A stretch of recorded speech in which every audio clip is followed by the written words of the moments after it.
Hey now, this is your bearded buddy, Billy F. Gibbons from ZZ Top, and you're watching right here on LifeMinute TV. Have mercy.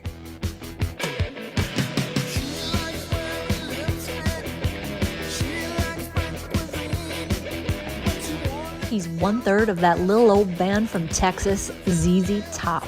Legendary guitarist Billy Gibbons was kind enough to join us for a chat recently to talk new tour, new soundtrack, even a new brand of whiskey. This is a Life Minute with the one and only Billy Gibbons. Billy, welcome to Life Minute. We're so happy to have you. Thanks for doing this. It's our pleasure. Yeah, as I mentioned, we're out in the middle of the desert, nice and warm. Cactus trees surrounding us. Can't complain. So are you on tour right now? Oh, yes. We are in the middle of the ZZ Top 2022, going all the way through the first couple of weeks of December. Will see us coming to Las Vegas, Nevada. Nice. How has that been going? How's touring? We like it because it's loud. I know your fans like it too. I'm so sorry about Dusty. I just have to tell you that. I'm so glad that you're continuing though.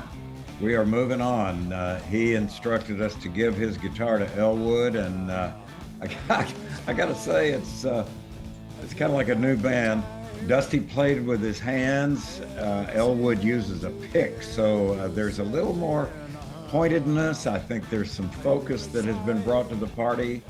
We're just having a blast. Interesting. That's interesting. And I know he's always with you too.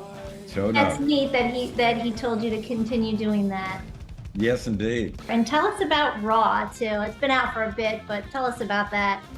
That was the last recording you all did together, right? Yes. Gosh, it was released. My favorite was to see it come out on vinyl back in July. It's a showcase of recordings that were done without our knowledge. We showed up at a little honky-tonk down in Texas thinking we just had to pose for a quick snapshot. Somehow the wires got crossed and our technicians set up the entire back line. So when push came to shove, I said, well, let's grab some guitars and we'll get behind the backbeat. A few months back, the engineer said, by the way, what do you want us to do with these tapes? And I said, well, what tapes are you talking about? And they said, oh, that's right. You didn't know you were being recorded when you were at the little honky-tonk down there in Texas. What this actually presents is probably as close to something that you would have heard when ZZ Top first started. So cool. How so? Well, I think the title says it pretty succinctly, raw. It doesn't get much more raw sitting within a couple of feet of each other, calling out songs that we haven't played in many moons. That's so cool. That's such a blessing. My goodness, you know? And then you're touring with Jeff Beck too, right? I saw that. Just wrapped up a couple of shows. We did 6 performances with Jeff and his new outfit, and I got to tell you, it kept us on our toes. Huh. His performances were nothing short of stellar. The guy is on fire. It's just, what's interesting is he's doing things with the Fender Stratocaster that I'm pretty sure the designers never had a thought that things like this could be done with this guitar. It's really amazing. Cool. Was Johnny Depp there too? Did he show up? No, he was really upset. He had a prior commitment. He was back in France, but that didn't stop Jeff and I from we wound him up pretty good. We told him that the promoters had 3 custom-made guitars, all matching. But due to his absence, his was donated to charity, and he did. That is so funny. Yeah. Did he believe it? I think he got the joke. He's a pretty good guy. Did he believe it for a second? For a second there, he was scratching his head going, how did we miss this? Somebody was going to be in trouble. Oh, that's funny. All right, so what are fans going to get when they see you play live? A little bit of everything that they've probably wanted to see for 5 decades. We're celebrating going into the 5th decade, which is sort of unbelievable. But what is believable is what you hear. What you see is what you get, and what you hear is what you get. It's really a collection of things that we started out with. We go through the decades and bring it right up to the present time. And of course, as you pointed out, Elwood Francis, the newcomer on bass, is tearing it up. So we're pedaling pretty fast here. Oh, that sounds awesome. Good for you. What are some of your favorite songs to play live? Gosh, well, there's the old stamp we can't seem to get away from. Waiting on the Bus and Jesus Just Left Chicago comes off of the Tres Hombres album, and that goes all the way back to 1973. We try and include those two numbers. They were strangely coupled together in an unexpected fashion. The recording engineer was putting the sequence together. We had 10 songs, and I think he got a little careless with the razor blade, and he put Waiting on the Bus right next to Jesus Just Left Chicago. But in the end, they kind of made sense as a nice pairing. So with that release, I guess we'd have two songs made into one. It's a delightful medley. Neat. It sounds great.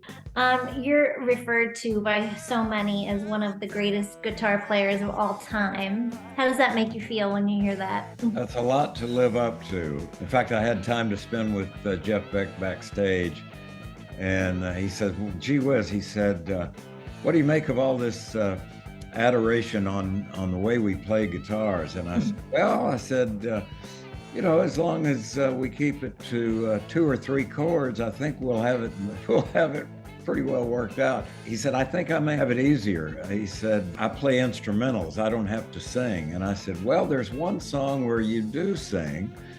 And he said, gee whiz, what might that be? And I was one of the few people that was able to coerce Jeff Beck into actually singing. And it goes back to a ZZ Top record called Hey, Mr. Millionaire. And the only way I think that I got Jeff to actually pull it off was the fact that we were in Dallas, Texas, and we were within a block of where Robert Johnson recorded some of his great records back in the 30s, also in Dallas, Texas. And with that in mind, Jeff said, gee whiz, if Robert Johnson could do it, I better give it a shot. So there you have it. Wow. We got him to do it.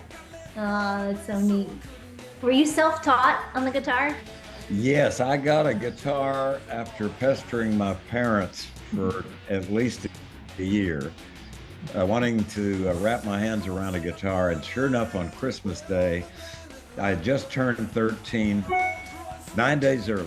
And come Christmas Day, my dad reached around behind the Christmas tree and he pulled out a guitar and it had some paper wrapped around it. With the other hand, he lifted up and there was a little tiny amplifier, and I couldn't get over it. An electric guitar on Christmas Day. Oh. It was something. So I stole away with my little sister and we went into blues land. We learned how to play a Jimmy Reed song, and we learned the first few bars of the great Ray Charles song, What'd I Say? Were your parents supportive of, really pursuing music? Absolutely not. They were staring in the exact opposite direction. However, my dad, being an entertainer for quite some time, and his background as a great pianist and orchestra leader, and he finally threw in the towel. He said, okay, he said, if you're going to do it, he said, do it right. And we've never looked back.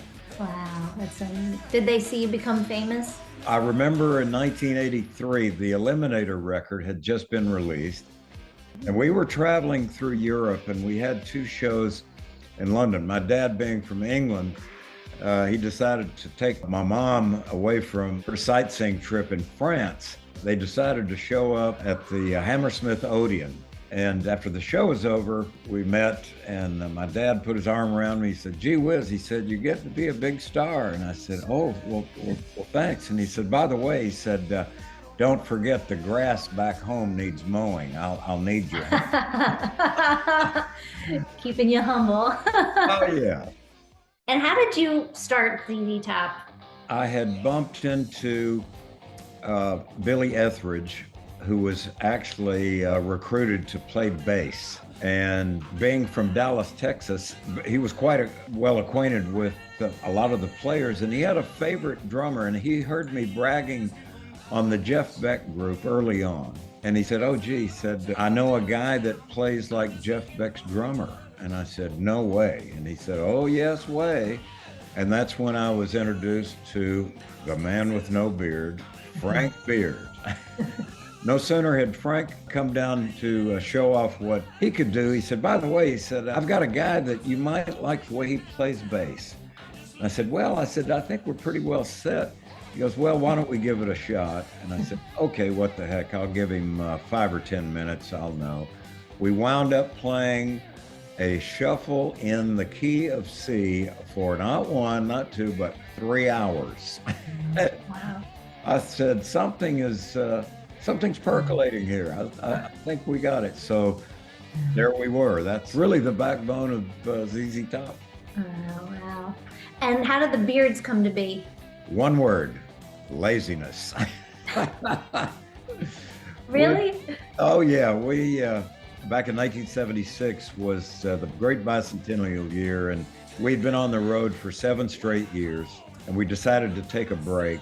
Frank went down to Jamaica, Dusty was in Mexico, I was over in England, and for some reason, we decided that laziness was part of the plan, and we threw the razors away, and next thing you know, we got a rather admirable set of chin whiskers. When we got back together, I said, "Gee, there's a look."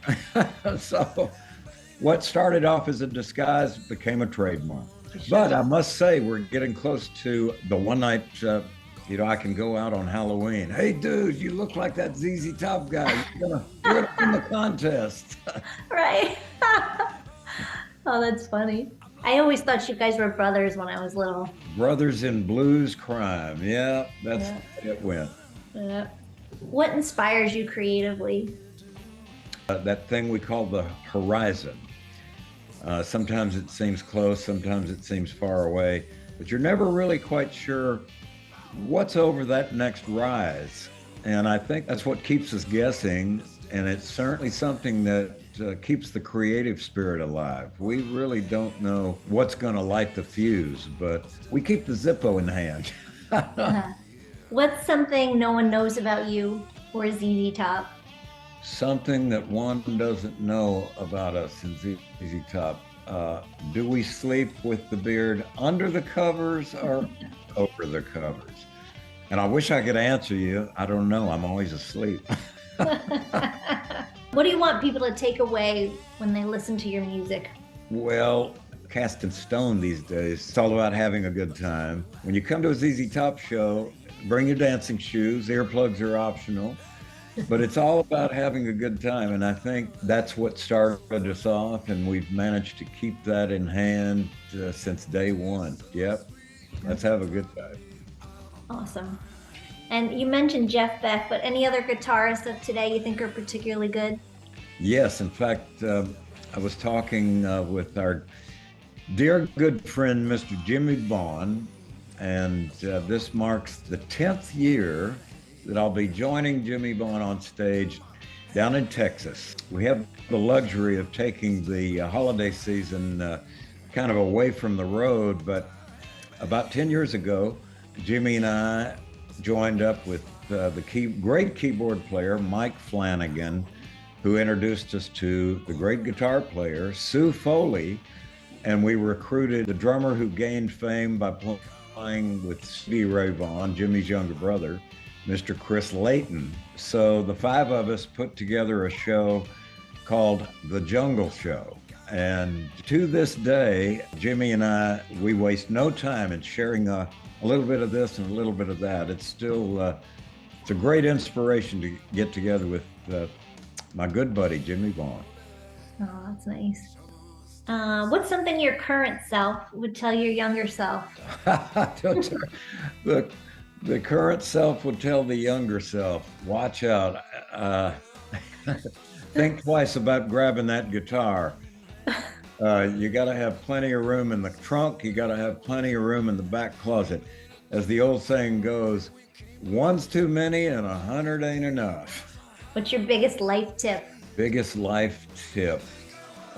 Practice, practice, practice. It seems to be something that makes sense just about in any field you can choose. I was talking with a good buddy of ours. Each year I spend some time in Spain. The two of us have managed to keep in practice. He likes to speak English while I'm speaking Spanish. We were just recently in Brazil, and neither one of us forgot the golden rule of practice, practice, practice, because Portuguese, being the language of Brazil, is something way outside of our wheelhouse. But with a little practice, we might get good at it. You think? What do you consider one of your biggest accomplishments career-wise?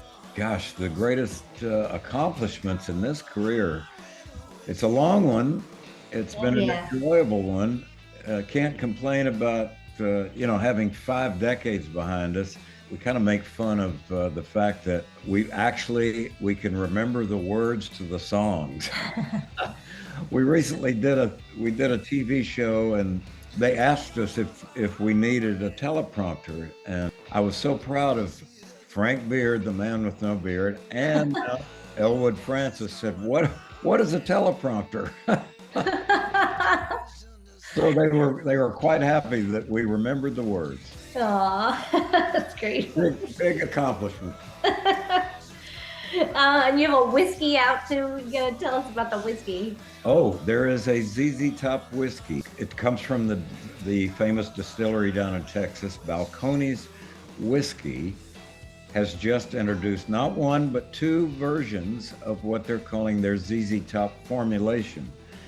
And this latest one, the first one was released last year, did quite well, to the point where they said, "Gee whiz, could we interest you in maybe considering offering another flavor profile?" We said, "Well, what you got?" And I think if you'll go search out the shelf, you'll find this new ZZ Top. It's a bourbon flavored whiskey, which is something that's very unusual. However, the taste palette will be quite pleasing to most.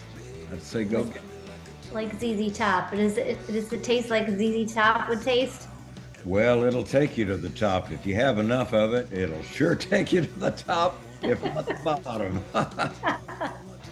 What's your favorite whiskey? Well, this ZZ Top thing has been a favored go-to. That was a dumb question, right? That was the dumbest question I could ask.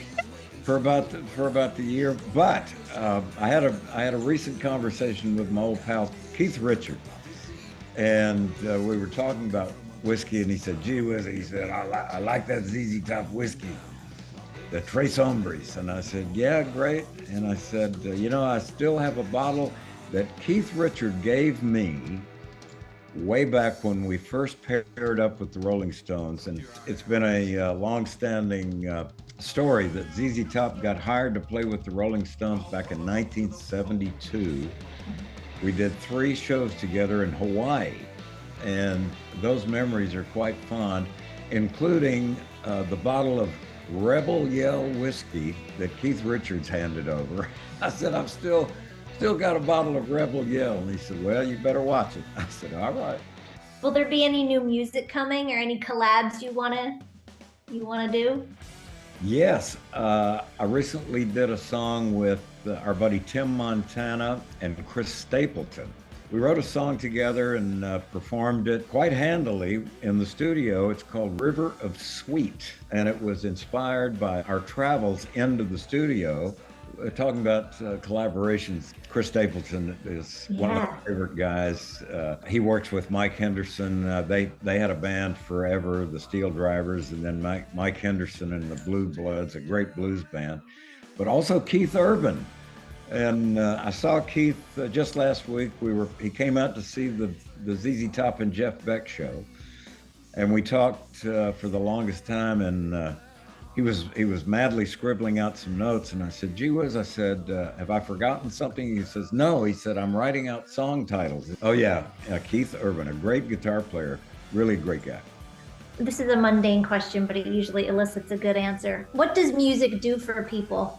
Well, I know what if they come to a ZZ Top show, they're usually up and on their feet, which is a good thing. And I'm proud to say that they're bringing the youngsters along. Everybody seems to enjoy it. But music is a spiritual thing. It's good for the soul. It's an expression, I would say, from the lowest of lows to the highest of highs and everything in between. I'll leave it at that. What else can I ask you? What's your favorite comfort food? Well, we haven't gotten too far away from Mexican cuisine. We might have the luxury of an upcoming day off, and I've been asked to prepare the famous Billy F. Gibbons Renegade Guacamole. Oh, wow. And if I have the opportunity, well, next time I see you, I'll bring the recipe along and we'll just try a sample. And sounds great to me. Oh, yeah. Whiskey. I didn't know you could cook. We're never too far away from the south of the border cuisine. It's part of the program. What's your favorite place that you've ever been? Would it have to be restricted to this planet, or can I share some of the other destinations? Another great answer. Okay. What's something you always bring with you when you travel? Well, never without the guitar. I would highly recommend everybody go to wherever they find their trusty bandana. You got to take your bandana with you. There's 101 ways to use a bandana, and I'm here to tell you, it's great to keep one in the pocket. That's great. You do have a great sense of style. Where did that come from? Dusty's book of references, and when it came to style, we seem to be a little bit out of step, but I liked the way Dusty put it. ZZ Top is immune to fashion. We've always been a step away over here or a step away over there. I've never. No, you always look good. You always look right ahead of it. And got always a cool. red tie on. Got to keep the bandana. Awesome. What about a little Dusty story? What's a good memory you have? When we first started out, I remember we didn't have much to go on except playing 3 chords. One day we were taking a quick break, and we had just enough money to walk up to the corner store, and we bought a jug of wine and a roll of toilet paper. And on the way home, Dusty lost his footing and dropped the sack, and the jug of wine broke and it soaked the toilet paper. So just remember, keep your step. Gosh, I could keep you all day. Thank you so much for doing this. I can't tell you what an honor and a pleasure it is to talk to you. Well, this has been a gas. This is really a blast. And as I mentioned, we're going out to Las Vegas to wrap this tour up, and we're already planning to go back into the recording studio. We've got a few things percolating at the moment, and that means that we'll probably see you around the corner somewhere, hopefully soon. We're hard at the grind through, toward the end of the year, but I'm sure that when the wheels keep turning, we'll look forward to seeing you around the corner. I love that so much. Thank you so much. Have a great tour and stay well. All right. Cheers. To hear more of this interview, visit our podcast, LifeMinute TV, on iTunes and all streaming podcast platforms.